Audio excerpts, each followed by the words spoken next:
짐 콜린스가 쓴 좋은 기업을 넘어 위대한 기업으로 이런 책이 있습니다. 유명한 책인데요. 이 책은 약 5년간 어떤 회사들이 좋은 회사에 머물지 않고 위대한 회사로 도약하고 전환되는가, 이것을 추적 조사해서 그 특징을 분석해 놓은 책입니다. 여러 가지 그 특징을 나열하고 있는데 그중 첫 번째 리더십에 대해서 이야기하고 있습니다. 리더십의 여러 가지 중요한 점을 이야기하고 있는데 또 특별히 인상적인 부분이 무엇이냐면 겸양에 대한 말씀을 하고 있습니다. 겸양. 우리가 어떤 뛰어난 기업의 총수나 리더를 생각하면 그들이 남들 앞에 나서기 좋아하고 강력한 카리스마를 발휘하는 그런 사람일 것이다 라고 생각을 하죠. 하지만 막상 조사를 해보니까 뛰어난 위대한 기업들의 리더들은 정말 저 사람이 리더인가 싶을 정도로 조용하고 겸손한 자들이었다라는 것입니다. 이 저자는 겸양의 미덕에 대해서 창문과 거울, 이 용어를 가지고 설명을 합니다. 즉, 이 리더들은 어떤 일이 잘 풀릴 때 창문 밖을 내다보면서 자기 자신 외의 요인들에 대해 찬사를 돌린다고 합니다. 반면 일이 잘 풀리지 않을 때는 거울 앞에 서서 거울을 들여다보면서 자신에게 무슨 문제가 있는지 이렇게 책임을 자신에게 돌리고 결코 운이 나쁜 걸 탓하지 않는다라는 것입니다. 이것은 비교 기업의 리더들과는 정반대가 되는 또 행동이었다라고 말을 하죠. 평범한 기업의 리더들은 어떤 결과가 좋지 않을 때 창문 밖을 내다보면서 외부로 책임을 돌리고 또 일이 잘 되면 거울 앞에서 우쭐대면서 자신에게 찬사를 돌린다라는 것입니다. 제가 이 책을 보면서 교회와 내 자신에 대한 적용을 한번 해봤습니다. 어떤 교회가 위대한 교회일까? 저를 비롯해서 모든 사람들이 이 창문을 통해 다른 성도와 세상을 축복한다면 그 교회는 축복된 위대한 교회가 될 것입니다. 어떤 어려움이나 문제가 생겼을 때 문제가 무엇인지 돌아보면서 기도하고 성찰할 때 그 교회는 위대한 교회가 되는 것이죠. 여러분, 세상과 외부에는 축복을 돌리고 나 자신에 대해서 겸손히 무릎 꿇고 기도하는 그런 복된 모습이 여러분들 가운데 다 있게 되시기를 주님의 이름으로 축복합니다. 오늘 본문의 주인공 에스겔은 바벨론에서 활동했던 선지자입니다. 이 남유다는 총 3번에 걸쳐서 바벨론의 침입을 받게 되죠. 그래서 많은 사람들이 3번에 걸쳐 바벨론의 포로로 끌려가는데 주전 597년 1차 포로 때 끌려간 인물이 바로 에스겔입니다. 여러분, 에스겔은 이방 나라의 포로가 되어서 무려 22년간 그 낯선 이방 나라 바벨론에서 예언을 했습니다.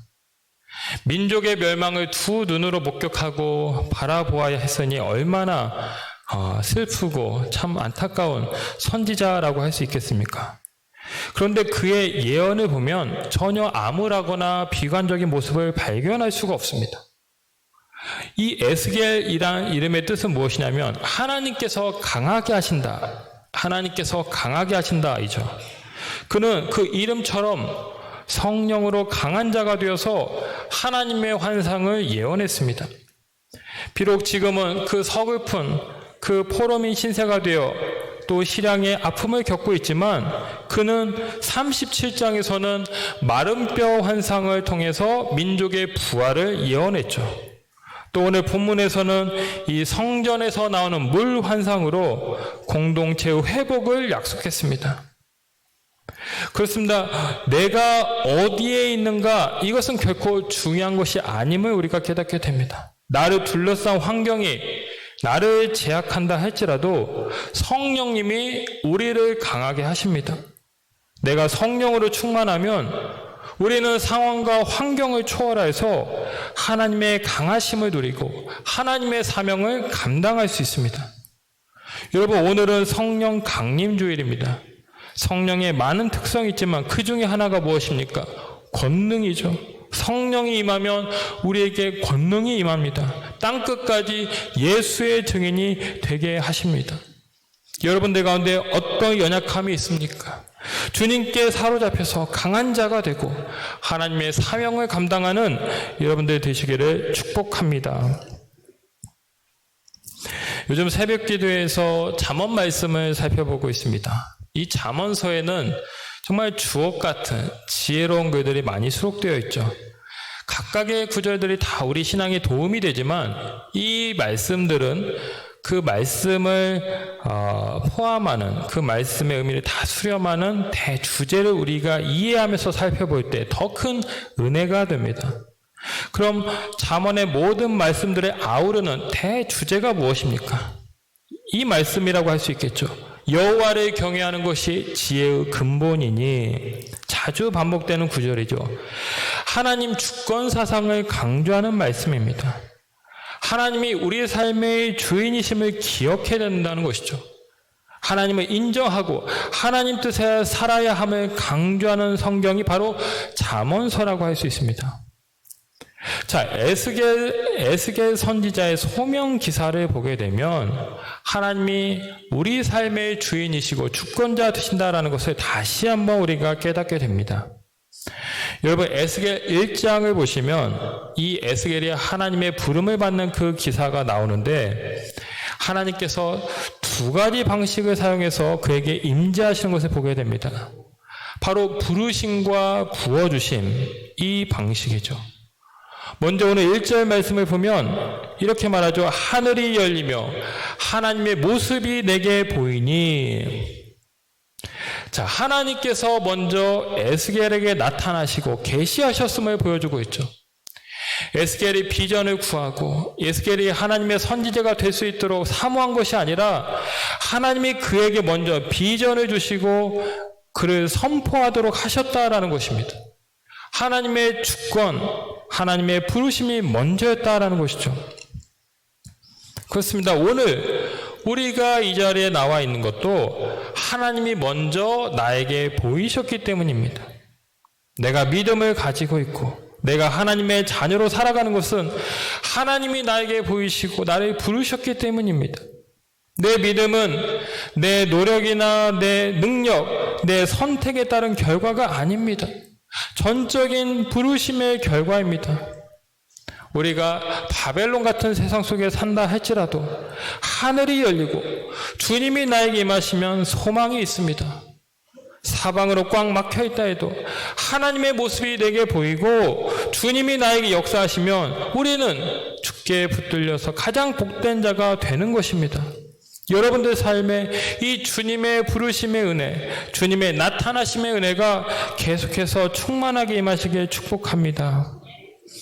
또 이 에스겔을 향해서 하나님 어떻게 역사하셨느냐? 부어주셨는데 3절 말씀을 보면 이렇게 말씀하고 있죠. 1장 3절 말씀을 보시면 자막 1장 3절 말씀을 보시면 여호와의 권능이 내 위에 있으리라, 이런 말씀을 하고 있습니다. 하나님의 권능이 내 위에 있다. 여러분, 에스겔은 다만 하나님만 본 것이 아닙니다. 하나님의 능력으로 덧입힘 받았습니다.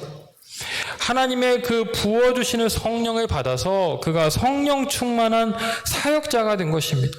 성령의 이끄심을 받아서 수많은 환상을 보고 그리고 민족의 미래에 대해서 그가 이야기할 수 있었던 것입니다. 낭만 가운데 있던 백성을 위로하는 그런 소망의 사역을 감당하게 된 것입니다. 여러분, 오늘 우리가 하나님의 자녀로 살 때 필요한 것이 무엇이겠습니까? 바로 이 성령의 부어주심입니다. 성령의 권능이 내 위에 임해야 된다는 것이죠. 목회자는 성령의 권능으로 말씀을 전해야 할 것입니다. 교사는 성령의 권능으로 자녀들 또 학생들을 가르치고 양육해야 됩니다. 우리 찬양대 또한 성령의 권능으로 하나님을 찬양해야 되는 것이죠. 예배위원은 성령의 권능으로 예배를 섬기고 예배를 준비해야 됩니다. 우리가 성령의 지배를 받을 때 성령은 우리를 소명자로 거듭나게 합니다. 하나님이 부르신 자리에서 하나님의 사역을 능히 감당하고 하나님의 기쁘시게 하는 능력 있는 그리스도인으로 변화시키는 것입니다. 오늘 예수의 선지자는 이제 하나님의 그 강력한 임재하심을 또 다른 이미지, 즉 성전에서 흘러나오는 물로 비유하고 있습니다. 자, 오늘 말씀을 보시면 이 물이 성전에서 흘러나오게 되는데 그 과정을 보면 매우 점진적이고 단계적이다라는 것을 알 수 있습니다. 즉 처음에는 물이 그저 발목에 이를 정도로 흐르게 되죠. 그런데 좀 시간이 지나서 다시 재보니까 무릎까지 그 물이 차오르게 됩니다. 또 다시 시간이 지나서 재보니까 이제 허리까지 물이 오르게 됩니다. 마지막으로는 도저히 건널 수 없는 높은, 그래서 헤엄칠 수 있는 그런 수준의 어떤 강이 되는 것을 보게 됩니다. 깊은 물이 이 성전에서 흘러나오게 되었다라는 것이죠. 여러분, 어제 우리 큐티 양육반 모임을 시작했습니다. 일과 주제 본문이 무엇이었냐면 예수님이 그물질하던 그 베드로에게 나타나셔서 그를 부르시는 그 말씀이었습니다. 누가복음 5장이죠. 자, 예수님은 그 밤새 한 마리 물고기도 잡지 못한 베드로에게 찾아가셔서 말씀하시죠. 깊은 데로 가서 그물을 내리라. 여러분, 사실 어부인 베드로 입장에서 매우 기분 나쁘고 자존심 상할 수 있는 말입니다. 베드로가 누구입니까? 베테랑 어부입니다. 그가 어디에 물고기가 많은지 그가 그 누구보다도 잘 아는 자였죠. 하지만 베드로는 이 말씀에 의지하여 내가 그물을 내리리이다 하고 순종합니다. 그리고 그물을 내렸을 때 그물이 찢어질 정도의 많은 물고기를 잡게 되죠. 자, 여기서 깊은 물은 무엇입니까? 깊은 은혜를 의미합니다. 깊은 은혜. 물의 양은 은혜의 양과 비례합니다. 큰 은혜는 그냥 오지 않습니다. 깊은 곳으로 나아갈 때 깊은 은혜를 경험하게 되는 것이죠. 에스겔도 마찬가지입니다. 이 성전에서 흘러나오는 물은 하나님의 은혜를 상징하죠. 하나님의 은혜는 마르는 법이 없습니다. 줄어들지 않고 계속해서 증가하고 확장됩니다. 우리가 이 넘치는 풍성한 은혜를 누리기 위해서는 우리 또한 깊은 데로 나아가야 합니다. 여러분, 성경에서 쓰임받은 위인들을 보면 한 가지 특징이 있습니다. 그들이 성령의 깊은 임재를 누리기 위해서 기꺼이 도전했다는 것이죠. 하나님이 아브라함에게 나타나셨을 때 이 아브라함의 나이가 75세였습니다. 고령이죠. 그는 앞으로 가야 될 그 땅의 위치나 이름도 도저히 알지 못했습니다. 하지만 하나님의 말씀만 믿고 의지하며 나아갔을 때 그는 믿음의 조상이 되었습니다. 모세도 처음에는 주저했지만 하나님 부르심에 순종하여서 이스라엘을 출애굽시키는 위대한 지도자가 되었습니다. 베드로, 사도 바울 모두 마찬가지입니다. 세상의 것을 다 버리고 예수님의 뒤를 따랐을 때 그들은 초대교회를 세우는 귀한 주인공이 되었습니다. 두려움을 물리치고 주님을 선택했을 때 더 깊은 하나님의 임재와 축복을 경험하게 된 것입니다. 이사야서 41장 10절에 보면 이런 말씀이 있습니다. 우리 이 말씀 같이 한번 읽어보시겠습니다. 시작. 두려워하지 말라. 내가 너와 함께함이라. 놀라지 말라. 나는 내 하나님이 됨이라. 내가 너를 굳세게 하리라. 참으로 너를 도와주리라. 참으로 나의 의로운 오른손으로 너를 붙들리라. 아멘. 이 바벨론의 포로로 끌려가 있는 그 이스라엘 백성들 향해서 주신 말씀이죠. 하나님이 함께 하시고 새로운 은혜의 강으로 인도하신다라는 약속의 말씀입니다. 그렇습니다. 우리가 깊은 물로 깊은 은혜의 단계로 나아갈 때 우리는 결코 혼자가 아닙니다. 하나님이 우리의 손을 붙잡아 주시고 우리의 발걸음을 지켜주십니다. 우리가 더 큰 은혜를 누리도록 우리의 삶을 인도하십니다. 그러니 우리는 주님을 바라보면서 주님이 인도하신 대로 우리가 힘있게 나아가야 될 것입니다. 지난 주 중에 우리 아이들과 함께 그 대청댐 공원을 잠시 다녀왔습니다. 여러분, 대청댐은 이 산과 호수가 어우러져서 그 자체로 빼어난 경관을 자랑하죠. 하지만 이 대청댐 호수에는 더 중요한 것이 있습니다. 그 물이 대전과 청주, 이 충청 지역은 물론 저 밑에 군산, 전주, 익산 그 전북 지역에도 그 물이 흘러간다고 합니다. 생활용수, 공업용수, 농업용수로 이 물이 사용된다라는 것이죠. 이 나라의 한 중앙에 위치해서 마치 생명의 젖줄과도 같은 역할을 하고 있습니다. 참으로 중요한 댐이죠. 여러분, 오늘 8절과 9절을 보면 이렇게 말씀을 하십니다. 그가 내게 이르시되 이 물이 동쪽으로 향하여 흘러 아라바로 내려가서 바다에 이르리니 이 흘러내리는 물로 그 바다의 물이 되살아나리라. 이 강물이 이르는 곳마다 번성하는 모든 생물이 살고 또 그 고기가 심히 많으리니 이 물이 흘러들어가므로 바닷물이 되살아나겠고 이 강이 이르는 각처에 모든 것이 살 것이며. 여러분, 지금 성전에서 흘러나온 물이 어디로 흘러가고 있는지 그 과정에 대한 묘사를 하고 있죠. 이 물이 흘러 어디까지 간다고 말씀합니까? 아라바로 내려갔다라고 말씀하고 있죠. 아라바로 내려가서. 여러분, 여기 아라바라는 말은 이스라엘 남부 요단강 하류와 또 사해 주변에 있는 그 저지대를 말합니다. 그리고 여기 나오는 바다라는 말은 구체적으로 사해 바다를 가리키고 있습니다. 여러분, 사해 바다를 가보신 분들은 아시지만 이 사해는 해발 마이너스 430m 위치한 곳입니다. 지구상에서 가장 지표가 낮은 곳에 있는 바다입니다. 위로 저 위에서 요단강에서 물이 흘러내려오지만 다른 곳으로 물을 흘려보내지 못해서 소위 닫힌 바다입니다. 염도가 다른 바다에 비해 6배나 많고 생명이 살 수 없는 죽은 바다가 사해이죠. 자, 그런데 이 물이 어떻게 된다고 말씀합니까? 그 성전에서 흘러나오는 물로 말미암아 되살아난다라고 이야기합니다. 성전의 그 물은 살아있는 능력의 생수가 되어서 죽은 바다도 살리고 주변의 무생명을 살리는 역사를 일으킨다는 것입니다. 그 물이 저 사해바다, 저 낮은 곳까지 흘러 들어갔을 때 죽음의 땅이 생명의 땅으로 바뀌는 놀라운 역사가 있게 된 것입니다. 여러분, 세상이 추구하는 자리는 어디입니까? 높은 자리죠. 많은 사람들이 더 높은 지위, 더 많은 연봉, 더 높은 권력, 더 많은 힘, 명예 이런 것을 추구합니다. 그래서 그 자리에 오르기 위해서 서로를 짓밟기도 하고 음해하고 온갖 모략을 일삼기도 하죠. 이 창세기의 바벨탑, 이것은 하나님처럼 높아지려고 한 그 인간의 어떤 본성을 드러내고 있는 사건이라고 할 수 있죠. 하나님은 그런 인간의 교만을 가증히 여기셔서 그 바벨탑을 지으려던 모든 백성들을 뿔뿔이 흩으셨습니다. 자, 하나님이 그럼 임하시는 자리는 어디일까요? 낮은 자리입니다. 낮은 자리에 하나님은 거하시고 그런 자리에 역사하신다라는 것이죠. 하나님과 본체셨던 예수님은 하늘 보좌를 버리시고 종의 형체를 입고 이 땅에 오셨습니다.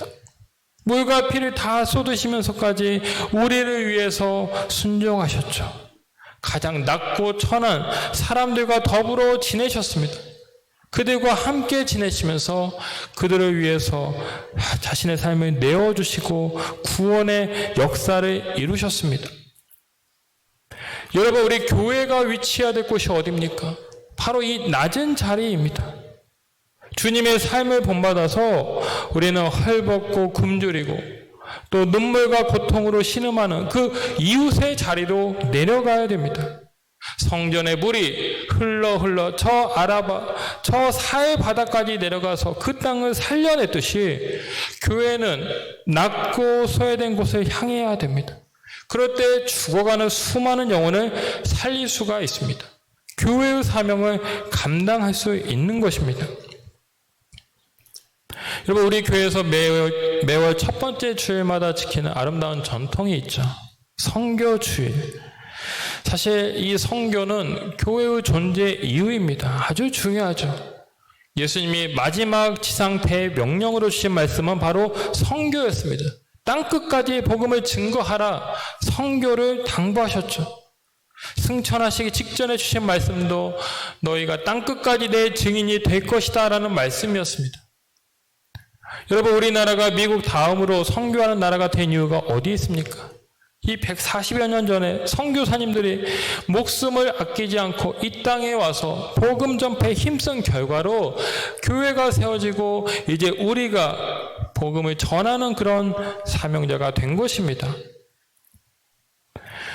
여러분, 현재 우리 교회에서 선교하고 있는 곳이 총 4군데입니다. 여러분, 정규철 목사님의 아름다운 모정교회, 이 교회는 외국인 노동자를 섬기는 교회입니다.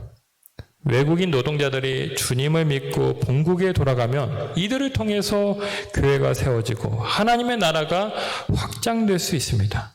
우리가 해외로 나가서 선교하는 것도 중요하지만 이 국내에 들어와 있는 외국인을 대상으로 선교하면 더 효과적인 선교의 열매를 거둘 수가 있습니다. 또 한 곳은 농아인들을 위해 세워진 어울림 영희 교회죠. 저에게 커피를 가르쳐 주시고 있는 그 김하수 목사님이 이곳의 담임 목사님입니다.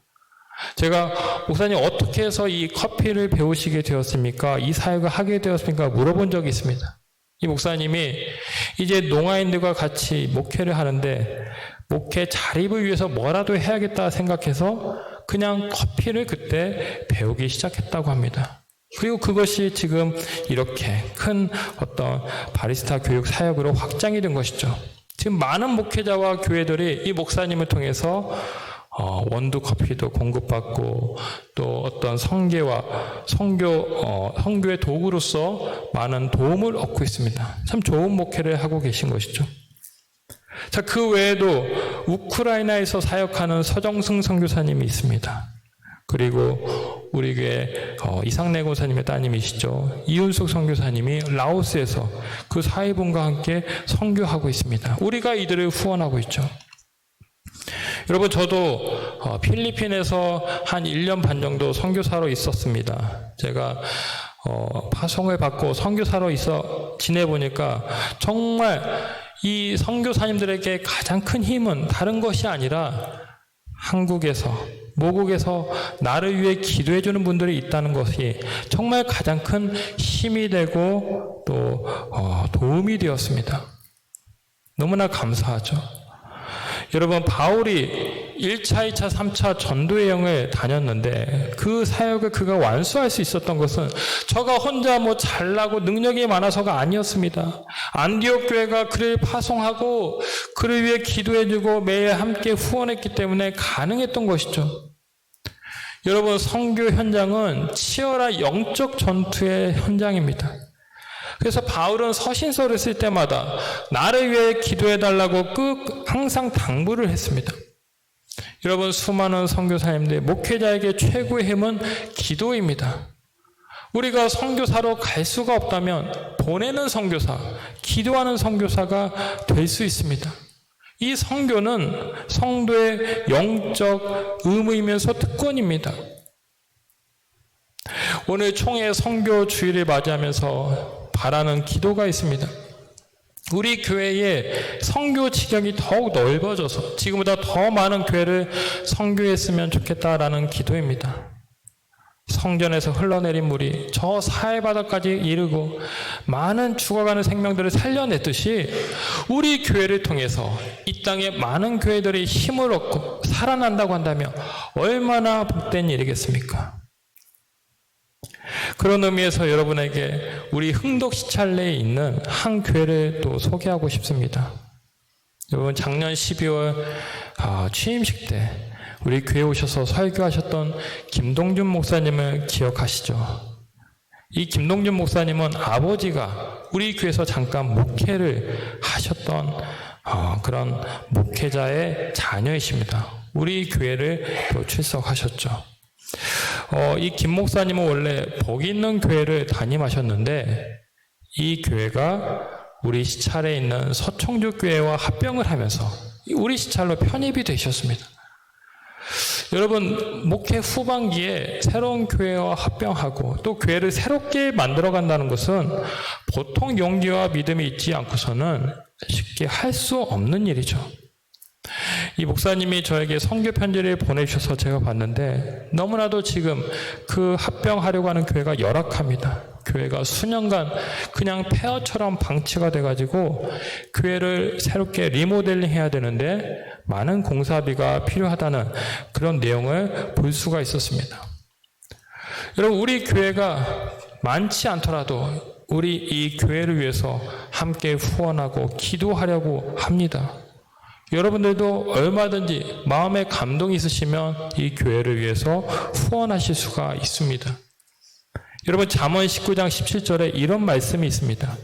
가난한 자를 불쌍히 여기는 것은 여호와께 구워 드리는 것이니 그의 선행을 그에게 갚아주시리라. 우리가 어려운 자, 어려운 형편의 교회를 도울 때 하나님은 그냥 지나치지 않는다는 것입니다. 우리에게 마치 빚을 지는 것과 같이 되어서 더 큰 은혜로 갚으시고 축복하신다는 것이죠. 놀라운 말씀입니다. 여러분, 기독교는 사랑의 종교라고 하죠. 이 사랑과 관련해서 우리가 기억해야 될 세 가지 중요한 사실이 있습니다. 첫째, 하나님은 사랑이시죠. 하나님의 가장 중요한 성품은 사랑입니다. 하나님이 이 세상을 창조하신 것도 사랑 때문입니다. 하나님께서 독생자 예수 그리스도를 보내신 것도 이 세상을 사랑하시고 우리를 구원하시기 위함입니다. 하나님은 언제나 사랑이십니다. 하나님의 이 사랑, 이 성품, 우리가 여기에 대한 확실한 믿음을 가지고 있어야 됩니다.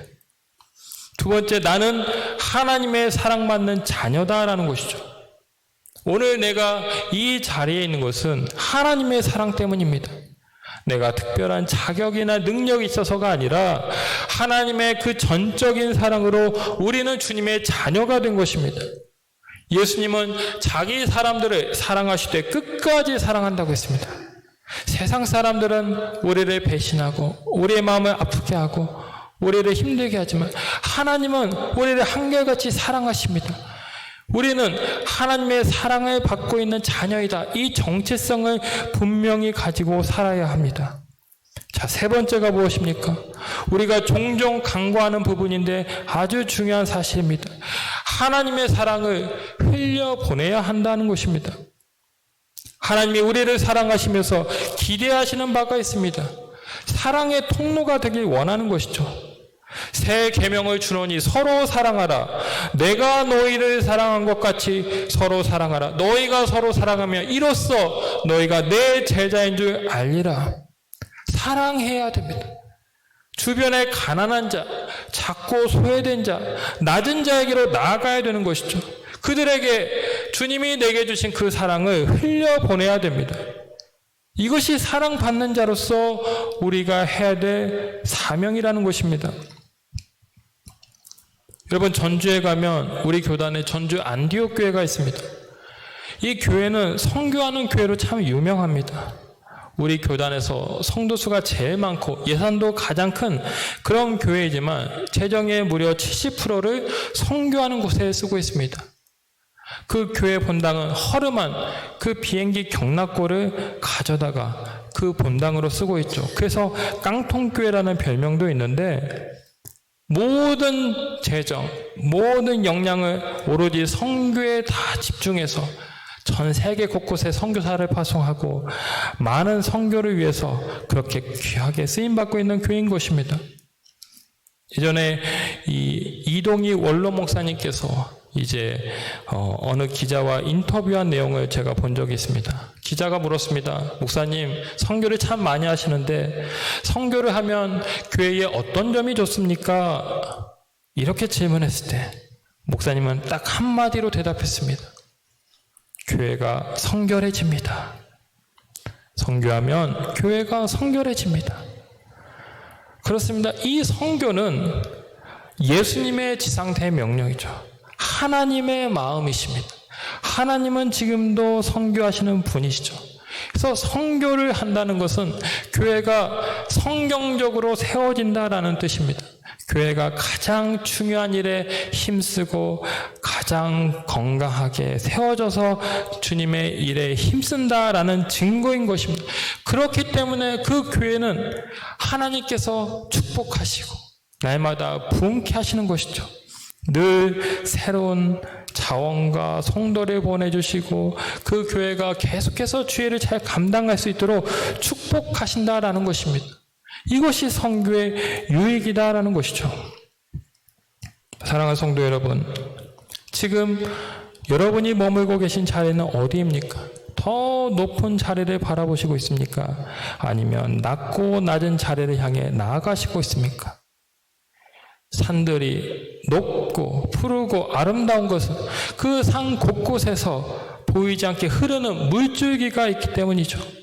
물이 고여있지 않고 계속해서 아래를 향하면서 생명을 공급하기 때문에 많은 생명들이 자라나고 꽃이 피어나고 열매를 맺게 되는 것입니다.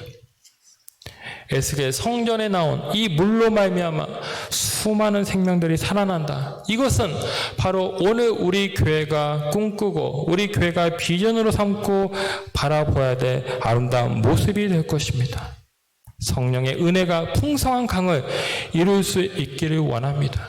그래서 우리 교회를 통해서 우리 삶과 우리 가정만이 아니라 세상의 많은 영혼들에게 생명의 복음을 전하고 살리는 그런 역할을 감당하는 우리 교회가 될 수 있기를 주님의 이름으로 축원합니다. 기도하겠습니다. 사랑의 하나님 아버지, 우리 교회를 사랑하셔서 이곳에 93년 전 주님의 교회를 세우시고 지금껏 주의 복음을 증거하며 주의 생명의 복음, 생명수를 흘려보내는 사명 감당케 하신 것 감사합니다. 아버지 하나님, 오늘 에스겔 환상 속에 나오는 그 성전처럼 우리 교회가 계속해서 주님의 은혜를 흘려보내고 주의 복음을 힘있게 증거하여서 많은 성도들, 많은 영혼들을 살려내고 많은 교회를 세우는 귀한 일 잘 감당하는 복된 교회가 될 수 있도록 축복하여 주시옵소서. 그리하여서 그 성교의 사명을 잘 감당함으로 말미암아 하나님 계속해서 주목하시고 축복하시고 성결케 하시고 부흥케 하시는 놀라운 교회가 될 수 있도록 역사하여 주시옵소서. 감사드리며 예수님의 이름으로 기도합나이다. 아멘.